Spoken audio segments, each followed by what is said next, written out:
L'ICH Business Club en fait permet d'être un lieu de rencontre, donc physique, donc qui va permettre lors de petits déjeuners, de rencontres, lors de visites de chantier, de conférences, de colloques, de créer ce lien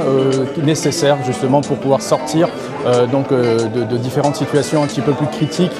comme l'isolement que certains peuvent avoir, tant professionnel que personnel. Donc c'est vraiment la double vocation de l'ICH Business Club, c'est de créer des opportunités de rencontres professionnelles dans un développement de carrière et dans un second temps de développer également des opportunités d'affaires et de rencontres au niveau des membres et de toutes les personnes qui gravitent autour du club. Aujourd'hui, dans le cadre du petit déjeuner organisé par l'ICH, nous avons essayé d'aborder un sujet innovant qui est celui de la responsabilité du dirigeant pour défaut de souscription d'une assurance obligatoire en matière de construction.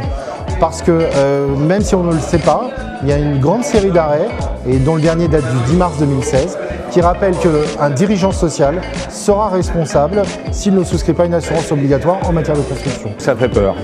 parce qu'on est responsable, même maintenant pénalement et civilement, alors que bien souvent on n'est pas au courant des lois et des obligations que l'on doit avoir en termes d'assurance et en termes aussi de contrôle de nos sous-traitants sur ce qui est les assurances, les obligations, et ça fait peur.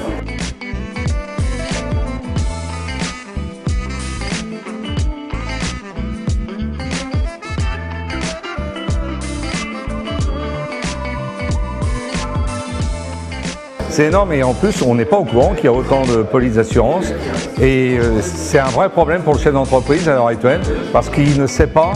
s'il est dans la légalité, même s'il est plein de bonne volonté, même si on fait des efforts pour être au courant de ce qui se passe, eh bien, il y a des fois on n'est pas au courant et on peut être confronté à des gros problèmes par la suite. Aujourd'hui, je conseille à un chef d'entreprise